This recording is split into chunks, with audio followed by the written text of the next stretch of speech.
मैं नवाज शरीफ को 55 साल से जानता हूं। उसने जिस तरह पिछले दौर में जो इस वतन की खिदमत की है, इस वतन का चप्पा चप्पा उसकी गवाही दे रहा है। इसहाक डार जिसकी बुनियाद रख गया था जिस इकोनॉमी की, मिफ्ता ने उस सफर को जारी रखा। मिर्जा गालिब कहते हैं कर्ज की पीते थे मैं और समझते थे कि हाँ रंग लाएगी हमारी बादामस्ती एक दिन। कर्जे ले लेके मईशत को उधर ला के खड़ा कर दिया।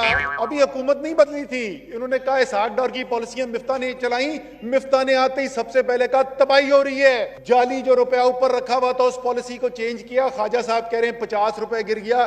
ख्वाजा साहब सिर्फ 7 महीने के अंदर। इस मट्टी की खैर मांगे जिसकी बदौलत हमारी इज्जत है, जिसकी बदौलत हमारा इक्तदार है, जिसकी बदौलत हमें 4 बंदे सलाम करते हैं। जो भी ऐसा लीडर हो जिसकी जायदादें मुल्क से बाहर हो, जो बीमार पड़े तो मुल्क से बाहर भागे, उस लीडर को फॉलो करना छोड़ दे।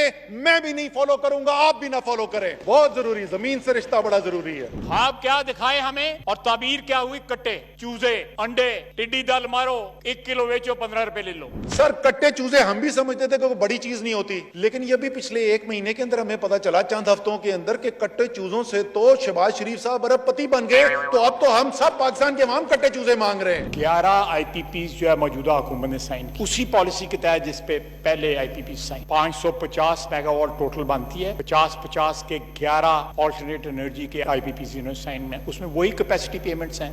एवरीथिंग कॉपी पेस्ट है। जो इस हुकूमत में रिन्यूएबल के मायदे तय हो रहे हैं, ये पिछले साल की अप्रूव्ड पॉलिसी जो थी उसके अंदर जिस रेट पे मंसूबे होने थे उससे आधी से भी कम है और कुछ 1/3 पे है। जब इंसानों की ख्वाहिशात एम्बिशंस जो हैं, इक्तदार से मोहब्बत जो है वो लामहदूद हो जाए, तो इंसान की जो बेस इंस्टिंक्ट्स होती हैं वो ऊपर आ जाती हैं, उसकी जो इंसानियत की इंस्टिंक्ट्स होती हैं वो नीचे चली जाती। बेटों ने बाप को कत्ल कर दिया, भाइयों ने भाइयों को कत्ल कर दिया, खानदान पूरे तहते कर दिए इक्तदार के लिए, तख्त के लिए। इसीलिए जब मियां साहब के इक्तदार की जंग आई, पहले उन्होंने अपने मरहूम वालिद को मनी लॉन्ड्रर करार दे दिया। उन्होंने कहा जी वो उनसे पूछो, वो 70s में उन्होंने मनी लॉन्ड्रिंग की थी।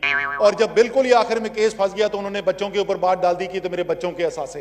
वाकई में बड़ा ये संग दिल होता है इक्तदार, ये ना बाप को देखता है ना बेटे को देखता है। कहां है साउथ पंजाब का सूबा?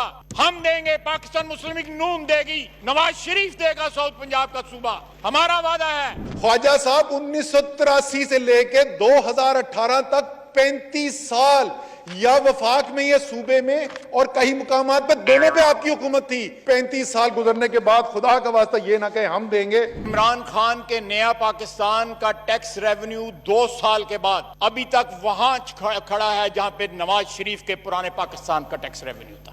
रिजर्व हमारे सेंट्रल बैंक के जो होते हैं, वो रिजर्व में 50% का इजाफा था। वो रिजर्व बढ़ने की वजह से हमारे रुपए की कदर मुस्तहकम हो गई। एक्सपोर्ट जो पाकिस्तान की तारीख का वाहिद हुकूमत का कारनामा है, ये कोई और हुकूमत नहीं कर सकी। 2013 में हुकूमत में आए, जब 2018 में 5 साल के बाद गए तो 2013 से कम एक्सपोर्ट थी। 5 साल में वो एक्सपोर्ट सालाना बुनियाद के ऊपर 4.5% इजाफा हो रहा था। और जो लेटेस्ट महीना आया था उसमें पहली दफा 6 साल में डबल डिजिट ग्रोथ यानी 11% इजाफा हो रहा था। जो बाहर से आता है इधर माल, उसमें कमी हो रही थी। जो मजमूई खसारा होता है बैरूनी, उसमें 73% बेहतरी नजर आ रही थी। एग्रीकल्चर रीढ़ की हड्डी है, 2/3 पाकिस्तान का उससे रिश्ता है। 2.8% इजाफा हुआ इस साल, पिछले साल 0.6% हुआ था। मेरे ख्याल में बात समझ में आ गई होगी। अल्लाह ताला से पनाह मांगते हैं, माफी मांगते हैं। और बहुत सारी चीजें बता सकता हूं जो कोरोना से पहले मईशत के इस्तेकाम की गवाही दे रहे थे। देखो गवाही आ गई है मुझे, गवाही आ गई है मुझे। बहुत बहुत शुक्रिया। बहुत शुक्रिया जी।